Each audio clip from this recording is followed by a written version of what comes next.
आनंद आहे की या ऐतिहासिक क्षणाचा मी साक्षीदार होतोय। एकीकडे ज्ञानेश्वर माऊली आणि नामदेव महाराजांच्या भेटीचा जो ऐतिहासिक क्षण आहे, तो क्षण ज्या ठिकाणी पुनर्निर्मित करण्यात आलेला आहे त्या शिल्पाचं आज आम्ही उद्घाटन केलेलं आहे। पिंपरी चिंचवड महानगरपालिकेच्या माध्यमातून आमचे महेशदादा लांडगे यांच्या पुढाकाराने सुरू झालेलं संतपीठ, या संतपीठाच्या उद्घाटनाकरता भेट देण्याकरता या ठिकाणी मी आलो। मला अतिशय मनापासून आनंद आहे, कारण संतपीठ ही एक अतिशय सुंदर संकल्पना आहे।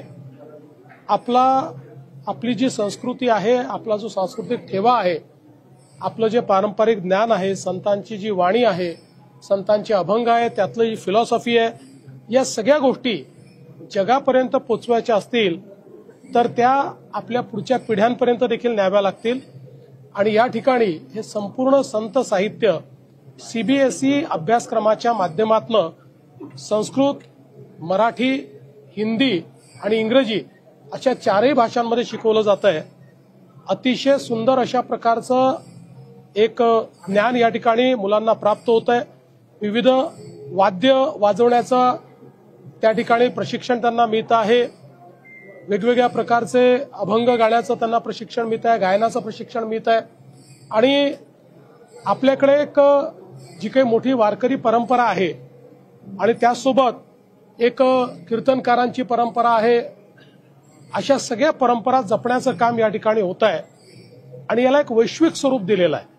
म्हणजे ही मुलं आता केवळ भारतापुरतं नाहीत, तर उद्याच्या काळामध्ये इथलीच मुलं विश्वामध्ये आपला भागवत धर्म पोचवू शकतील, अशा प्रकारचं ट्रेनिंग त्यांना दिलं जात आहे। त्यामुळे अतिशय सुंदर ही संकल्पना आहे। आताच सदानंद मोरे साहेबांनी आम्हाला पुढचा याचा काय प्लॅन आहे तो देखील सांगितला। जो काही पुढचा याचा एक संकल्प आराखडा तयार करण्यात आलाय त्याला महाराष्ट्र सरकार पूर्ण मदत करेल। आता राज्यभर याचा विस्तार व्हावा अशी इच्छा या ठिकाणी व्यक्त केली। नाही, आपण त्यांनी एक खूप चांगली गोष्ट सांगितली की आपण अशा प्रकारचं एक संतपीठ हे पंढरपूरला तयार करतोय आणि एक आपण आळंदीला देखील तयार करतोय।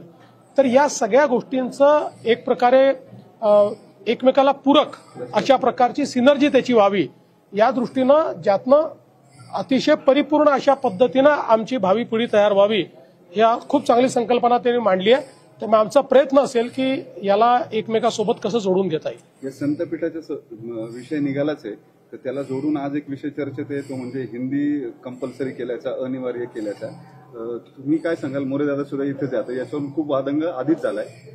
असं आहे की आधी आपण अनिवार्य केली होती, काल जो GR काढला त्यात अनिवार्यता काढून टाकली आहे। आता आपण असं म्हटलेलं आहे की कुठलीही तिसरी भारतीय भाषा तुम्हाला शिकता येईल। 3 भाषेचं सूत्र नवीन जे काही शैक्षणिक धोरण आहे त्यांनी केलं। ज्या नवीन शैक्षणिक धोरणामध्ये मातृभाषा ही अनिवार्य आहे, त्याच्या व्यतिरिक्त 2 भाषा, त्यातली एक भारतीय भाषा असली पाहिजे। एक स्वाभाविकपणे आपल्याकडे इंग्रजी लोक स्वीकारतात, त्यामुळे कुठलीही तिसरी भारतीय भाषा, त्याच्यामध्ये आपण पहिल्यांदा हिंदी म्हटलं होतं कारण हिंदीचे शिक्षक आपल्याला मोठ्या प्रमाणात उपलब्ध होतात, पण आता आपण ती अनिवार्यता काढून टाकलेली आहे। कुठलीही भारतीय भाषा तिसरी भाषा म्हणून शिकता येईल। त्याकरता 20 विद्यार्थी असले तर शिक्षक देखील दिला जाईल, ऑनलाईन पद्धतीनं देखील ट्रेनिंग दिलं जाईल।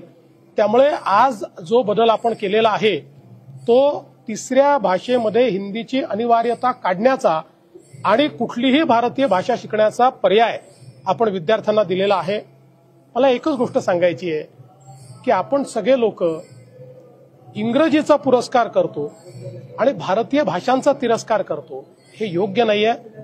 भारतीय भाषा इंग्रजीपेक्षा चांगल्या आहेत। ठीक आहे, आता इंग्रजी व्यवहार भाषा झाली आहे, पण या नवीन शैक्षणिक धोरणाने सगळ्यात महत्वाचं काम जर काही केलं असेल तर मराठीला ज्ञानभाषा बनवण्याचा मार्ग खुला केलाय। आता आपण इंजिनिअरिंग, अभियांत्रिकी हे मराठीत शिकवायला लागलो, यापूर्वी कधीच नव्हतं। नवीन शैक्षणिक धोरणामुळे आपले डॉक्टर जे बनतायत वैद्यकीय क्षेत्रात ते मराठीमध्ये बनतायत, MBA मराठीमध्ये बनतायत। म्हणजे नवीन शैक्षणिक धोरणाने मराठीला वैश्विक भाषा, ज्ञान भाषा आणि अर्थकारणाची भाषा बनवण्याचं दालन उघडं केलंय आणि महाराष्ट्र सरकारने ते स्वीकारलेलं आहे। म्हणून मला असं वाटतं की अशा प्रकारचा विवाद हा योग्य नाहीये. तुम्ही जर तोच GR बघितला असेल तर त्यात सांगितलंय कुठल्याही प्रकारची शाळा असो मराठी अनिवार्यच असेल. ते मराठीला पर्याय नाहीये, हिंदीला मात्र पर्याय दिलेले आहेत. कुठलीही भारतीय भाषा ज्याला जी शिकायची ती शिकता येईल. राज ठाकरेंनी पत्रकार परिषद घेतली, थोडं कन्फ्युजन दिसतंय मग या निर्णयामुळे. माझी राज ठाकरेंची चर्चा झाली. त्यांचा आग्रह आहे की 2च भाषा असल्या पाहिजेत, तिसरी भाषा तुम्ही लादू नका. मी त्यांना हे समजून सांगण्याचा प्रयत्न केला की केंद्र सरकारने विचारपूर्वक NEP मध्ये 3 भाषांचं सूत्र आणलंय. जर देशभरामध्ये 3 भाषांचं सूत्र आहे तर महाराष्ट्र 2 भाषाच्या सूत्रावर जाऊ शकत नाही. NEP देशाकरता आहे. आपल्याला कल्पना आहे की 3 भाषा सूत्राच्या विरुद्ध तमिळनाडू कोर्टमध्ये देखील गेलं, कारण कोर्टाने ते मान्य केलं नाही. आणि आपल्या देशातली एखादी अधिकची भाषा शिकण्यामध्ये काही वाईट काय आहे, गैर काय आहे? आपल्या भाषेला डावललं गेलं असेल तर वेगळी गोष्ट. आपली भाषा शिकत असताना जर आपली मुलं एखादी दुसरी भाषा अजून शिकतील तर त्याही भाषेतलं ज्ञान त्यांच्यापर्यंत पोहोचेल. त्यामुळे जो काही सन्माननीय श्री राज ठाकरेंचा आग्रह आहे की 2च भाषा ठेवा, मला असं वाटतं की केंद्र सरकारने NEPच्या माध्यमातून 3 भाषेचं सूत्र, आणि हे काही NEP केवळ केंद्र सरकारने तयार केली नाही, देशभरातल्या एक्सपर्ट्सनी बसून NEP तयार केली. ती करत असताना कॉग्निटिव्ह पॉवर माइंडची किंवा मुलांचं मस्तिष्क कसं डेव्हलप होतं, त्याच्यामध्ये त्याची सायकोलॉजी काय, अशा सायंटिफिक गोष्टीचा विचार केल्यानंतर मग हे धोरण या ठिकाणी तयार झालेलं आहे. हे धोरण तयार करताना एक्सटेन्सिव्ह जवळपास 3 वर्ष चर्चा झालेल्या आहेत. त्याच्यावर सजेशन ऑब्जेक्शन झालेले आहेत आणि त्यानंतर 3 भाषांचं सूत्र आपण स्वीकारले. प्रधानमंत्री ने ट्रंप से बात की है और कहा है ऑपरेशन सिंदूर के बारे में बात हुई और कहा है कि मध्यस्थता की हमें कोई जरूरत नहीं, ये बात क्लियर कर दी है ट्रंप को. देखिए, पहले दिन से भारत की भूमिका ये रही है कि मध्यस्थता की कोई आवश्यकता नहीं है. इसीलिए जब भारत की सेना ने पाकिस्तान के हवाई अड्डों को एक प्रकार से सैनिकी हवाई अड्डों को तहस नहस किया, उसके बाद पाकिस्तान जब सीज फायर पर आया और उसने कई देशों से विनती की कि भारत को कहिए कि हमारे साथ सीज फायर करिए, तो भारत ने स्पष्ट भूमिका रखी कि किसी देश को बीच में आने की आवश्यकता नहीं है. अगर पाकिस्तान सीज फायर चाहता है तो सामने से हमसे बात करे और हमको विनती करे. और पाकिस्तान ने सामने से जब बात की तब हमने सीज फायर को स्वीकारा है. पहले दिन से हमने इस बात को स्पष्टता के साथ रखा है, हमको तीसरे देश की आवश्यकता नहीं है. दिवसभर बडगुजरांचा पक्ष प्रवेश गाजलाय. तुम्ही काय सांगाल? आता एकदा आधी टीका केलेली होती त्यांच्यावर, दाऊद आणि सलीम कुत्ताचे मित्र आहेत आणि त्यांच्यावर टीका केली, गुन्हे दाखल झाले. काल पक्ष प्रवेश झाला आणि बावनकुळे साहेबांना कल्पना नव्हती. असं आहे, 2 गोष्टी याच्यामध्ये सांगतो की ही गोष्ट खरीच आहे की त्यांच्यावर टीका करण्यात आली होती. एक व्हिडिओ देखील आमच्या नितेश राणेंनी रिलीज केला होता. पण त्यानंतर आपल्याला याची कल्पना आहे की जो गुन्हा दाखल झाला त्या गुन्ह्याचं पूर्ण त्या ठिकाणी चौकशी झाल्यानंतर चौकशी अंती त्यांच्यावर कुठलीही कारवाई त्यात झालेली नाही. आणि ते त्या पक्षात असताना या पक्षात आल्यावर नाही.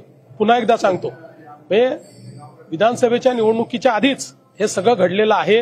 विधानसभेच्या निवडणुकीत आमच्या विरुद्धचे उमेदवार ते होते, शिवसेनेचे उमेदवार ते होते. आता निवडणुकीनंतर त्यांनी पक्षामध्ये येण्याचं त्या ठिकाणी इच्छा दाखवली. शेवटी त्यांनी देखील भरपूर मतं घेतलेले आहेत. आपल्या पक्षात कोणी येत असेल तर आपण निश्चितपणे त्याचं स्वागत करतो. अर्थात अपेक्षा हीच असते की त्यांचा जुना इतिहास काय असेल, वागण्याची पद्धत काय असेल ती बाजूला ठेवून आता त्यांनी भारतीय जनता पक्षाच्या नीती नियमांनी वागलं पाहिजे.